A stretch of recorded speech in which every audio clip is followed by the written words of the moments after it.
It's November 2024, and I'm just going to do a video of our camper van. It's 95% done. I'm just going to give you, as quick as I can, a tour of the highlights. This is an all-wheel drive. We had a lift kit installed, and we upgraded the tires. So now we have good ground clearance, and we can make our way through snowy weather. These are called flares. So we cut a hole, a big hole in each side of the van, and installed these flares on the sides. These flares allow you to have a longer bed. And it's not much, it's just a few inches on each end, but that allows you to put basically a queen size bed crosswise in the van. And up there is the awning. That's a retractable awning. Okay, now we're on the roof. There's these are solar panels, 440 watts. They occupy most of the roof. In front of that is the fan, max fan ventilation. These are rescue boards. You get into trouble, into sand or snow. Way in the back we have a cellular booster that pivots down for stowage. And all that is on this low profile rack. On all the doors, we've installed extra security. These are pivoting locks. And now we'll open up the door, the back door. They call this the garage under the bed. We have 36 inches of height, 5 feet being a queen bed, 5 feet wide. So this garage is, we're still working on it. I'll give you a quick tour of the electrical core system. Master kill switch here. Open this door to your solar disconnect and a little bit of storage.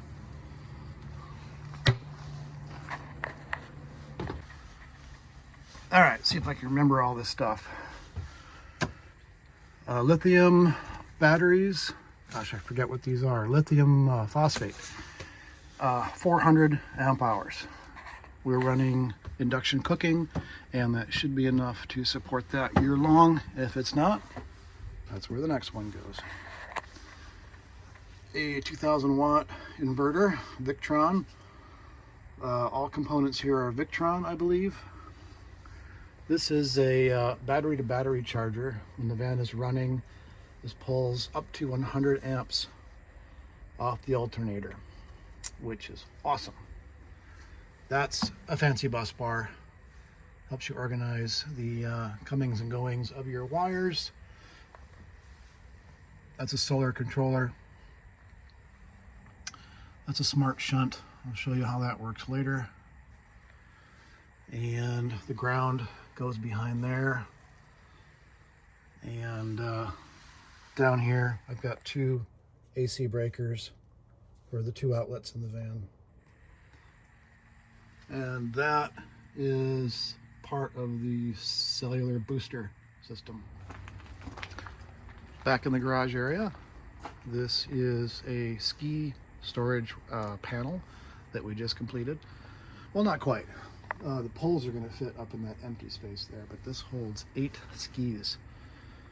And we're not short people. We're about 5'11" each. And the 2 longer powder skis actually tuck underneath the toe kick area of that cabinet. I'm going to show you how tight this is. I'll shut this door. And you can see how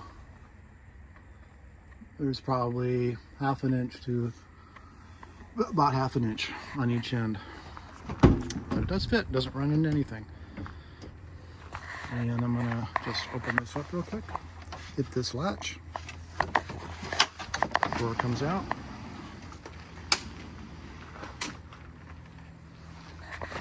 Like that. It has the ventilation and lightning holes. A place for each ski, color coded.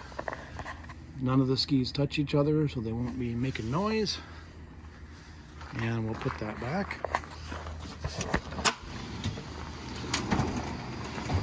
Clicks into place. And those are felt guides on top, and once it's in, it's solid. That's a 500-pound capacity heavy-duty slider. Okay, water system. In the back we've got, this is to fill the tank. This is a sprayer, so you can hook your sprayer in and spray away. Back in here, a little hard to film now, but this is the water system. It's a 30-gallon freshwater tank. Very well insulated since we'll have it out in winter. That is a standpipe that goes almost all the way to the bottom and makes its way down to the SureFlow 12-volt pump into the accumulator. That goes off to this area. One goes through a very nice water filtration system, and the other valve operates the branch to the sprayer. And that is a ventilation hose, or yeah, the ventilation line, and that's the fill line. The door. We installed a slider catch that allows the door to stay open right at that position, as well as full open. This is the van. This wheelbase is 148, so it's not the big one. We didn't want the big one. Anyway, in the back is the bed. The mattresses, we removed it temporarily, but normally there's a mattress here, and it is 6 feet 3.5 inches long and 5 feet wide. So that's basically a queen, except we had to trim the corners here. Other than that, it's a queen mattress. And above the toe end of the bed is, we call it the closet. That's where the clothes, and those are just hanging off a pair of rods. Very simple, but effective. Here is a sliding window with a cat. Way in the back, this is Monique's design. This is a computer fan that pulls air from beneath the van. That chamber is empty and it goes all the way underneath the van. And so we've put a wire mesh over the bottom and an inlet. And then there's one of these on each side. So no matter the time of year, no matter the weather, you can run these things and pull in air quietly into the van. On the head side, we have, I don't have the breaker put in yet, but we've got reading lights and charging for 2 people. And then you can throw your phone, your books up there. And then swinging back here to the other side, 12-volt fan, really nice and quiet. I love that thing. We have the right side fuse panel. We have one on the right, one on the left. And then this is kind of a spice rack, a stowage rack that's worked out really well. I'll swing around to the other side. Okay, this is the overhead cabinet. Oh. And a little bit of stowage there. Stowage is very tight in this van. And you got some photos. On this side is the other fuse panel. And then this iPad, retired iPad. And on this, we can open up, for example, the Victron Connect. And then the Victron Connect will pull up the whatever smart devices are attached. The Smart Shunt, showed you that earlier. This gives you a high-level view of what's going in and out of your system. Our charge state is 93%. And we're pulling a little bit of current because I'm running the overhead lights. This is solar. It's 0 because I just remembered I have it shut off. But this will tell you how much solar you're pulling in. Pretty nice. And then we also have a water tank remote sensor right here. And I won't show you that, but that shows you the tank level. And then finally we have temperature sensors. We have one in the refrigerator and one in the electrical compartment to monitor temperatures. Moving forward and up, there's our overhead fan, very common fan, everyone has it. And then next to the cabinet here, of course, we have our carbon monoxide and smoke detector. And then lots of hooks to dry out your ski clothes. We have a Bluetooth speaker here and some photos. And then we've got a 110 there and a 110 there. And we are running induction cooking. Lighting. We have a 2-zone dimmer switch. And then we have task lighting under each cabinet. Really glad we put those in, super nice. And then we'll move on to the cabinets. And we can thank Pete Cherrier. He and I worked together. He built, I helped. I can't take much credit for these. This guy knows what he's doing. And these are sort of the nicest thing in the van, for sure. We're very happy with them. And we have these locking latches. And again, we're induction cooking. Here's the other cabinet.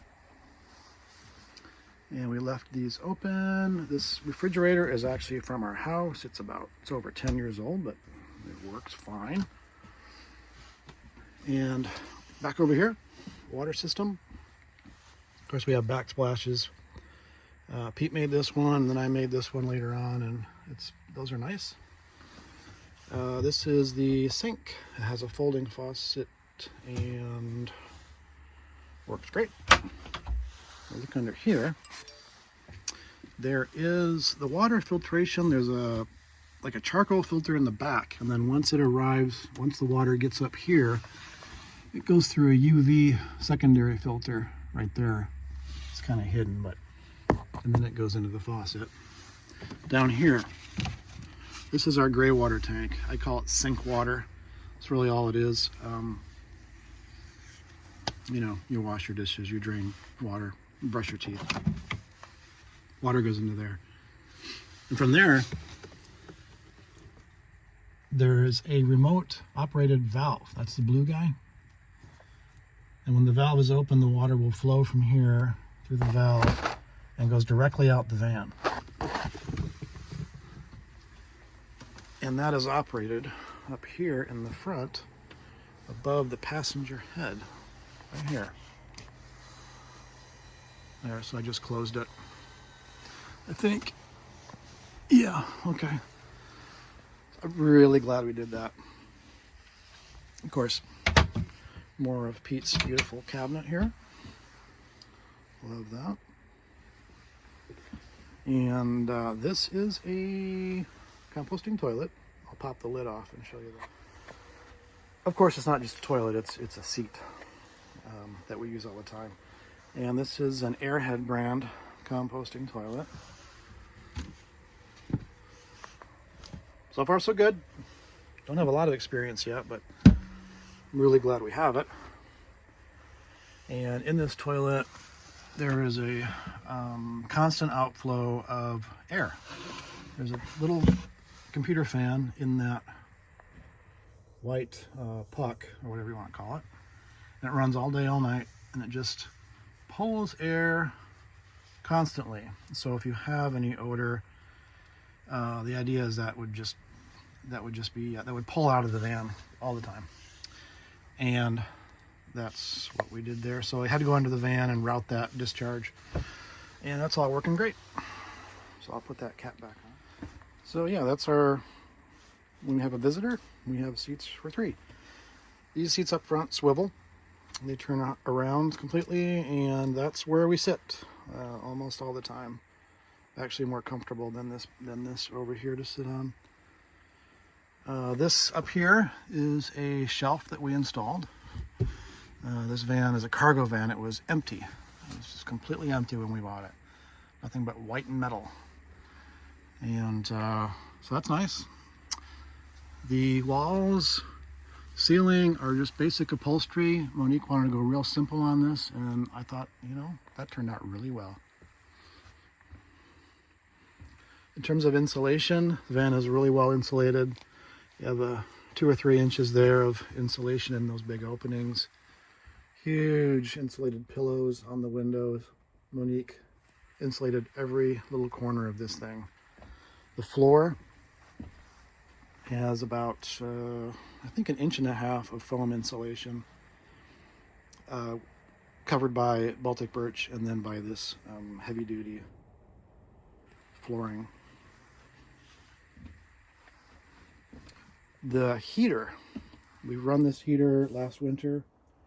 It's I have a whole video on that, and it's located under the passenger seat. It sips fuel off the fuel tank. So to install that, we had to, among other things, many other things, we had to pull the tank down and pull the sensing unit out, put a standpipe in, all that stuff. And that controller is back here. So the switches are mainly back here by the bed area. That's the thermostat. There's a couple switches there. I'll go to the other side. Some switches over there. Yeah, a couple little details up front. That's a disconnect for the battery to battery. Has a huge wire on it because it pulls up to 100 amps. That's been working great. And that wire, along with the wire over to the heater, is actually embedded in the insulated floor in what they call Smurf tube, which is just a pipe. And that was embedded in the foam. Can't see it obviously, but anyway, that's how that works. Anyway, let me close the door here. And kind of wish the mattress were, and it looks more homey when the mattress is here, but I'll just do a quick kind of spin around attempt to get all this in there. But we've had this out in the middle of winter in very cold conditions, and everything works great. The furnace auto compensates fuel air mixture based on elevation, and it is just incredible. So there you go, that's the tour. I don't think I forgot much. Thanks for watching. Now I want to show you real quick the skis from inside the van, because I know that they kind of intrude into the living space, and that's where they are. And I don't actually run into these at all. This is just not going to be a problem. You can see how much they stick out beyond the toe kick. So that worked out super, super well. In the back of the van, there's also a plug-in. So if you happen to have power, you can charge your system with that.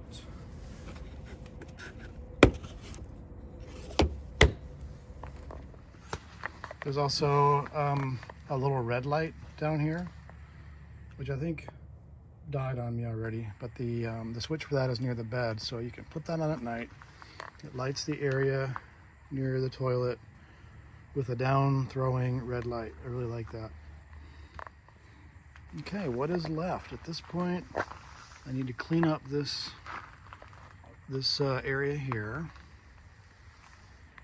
We may put a fold down table here for cooking outside. And then back here in the garage, what's left, I think, if I remember right, is garage lighting. So I'll throw a couple LEDs in there and put a switch back here. That's what these wires are for. Oh yeah. And then I'll put a 12-volt outlet, probably right here. And not a whole lot more. I think if I had 2 weeks, we could be 100% done with this thing.